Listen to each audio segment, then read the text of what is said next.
Have you ever replayed a conversation in your head long after it ended? Maybe you thought of the perfect response 10 minutes too late. Maybe you wished you had stayed calmer. Or maybe one sentence changed the course of a relationship you cared about. Most people believe difficult conversations are about finding the perfect words.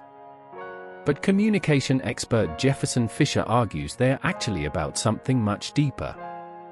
The next conversation you have doesn't begin when you open your mouth. It begins long before you say a single word. It begins with the way you think.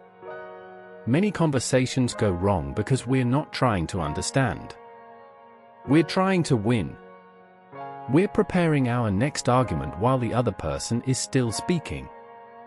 We're waiting for our turn instead of listening. And without realizing it, the conversation becomes a competition instead of a connection. Fisher explains that people rarely remember every word you said. They remember how they felt while talking to you. Did they feel heard? Did they feel judged? Did they feel safe enough to be honest?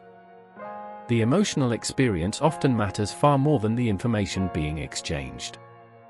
One of the biggest mistakes people make is believing they must respond immediately. Silence feels uncomfortable, so we rush to fill it. But a short pause can completely change a conversation.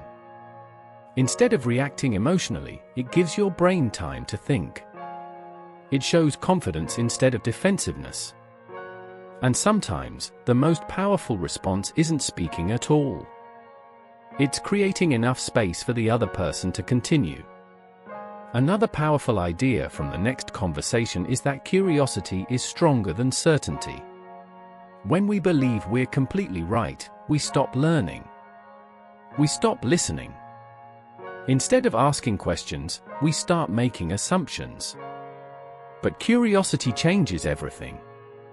Instead of saying, "You're wrong," you ask, "Help me understand." Instead of defending yourself immediately, you become interested in what the other person is experiencing. That simple shift lowers tension almost instantly. People become less defensive when they feel understood. Another lesson is to separate the problem from the person. In difficult conversations, we often attack someone's character instead of discussing the actual issue.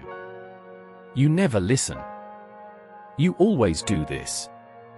Statements like these rarely solve anything. They make people feel attacked. And when people feel attacked, they stop listening. Fisher suggests focusing on specific behaviors instead of personal labels. That keeps the conversation about solving a problem instead of protecting an ego. Perhaps the most surprising lesson is that emotional control isn't about hiding your feelings. It's about choosing when your feelings should speak. Reacting immediately often feels satisfying. Responding thoughtfully is usually far more effective. Calm isn't weakness. It's influence. Because people trust those who remain steady when emotions become intense. In the end, the next conversation isn't really about changing someone else's mind. It's about changing the environment in which conversations happen. Every pause, every question, every moment of genuine listening changes what becomes possible. The quality of your relationships is shaped one conversation at a time. And perhaps the conversation that changes your life won't be the one where you finally find the perfect words. It will be the one where you finally decide to listen differently. Because sometimes the smallest change in how we communicate creates the biggest change in how we connect.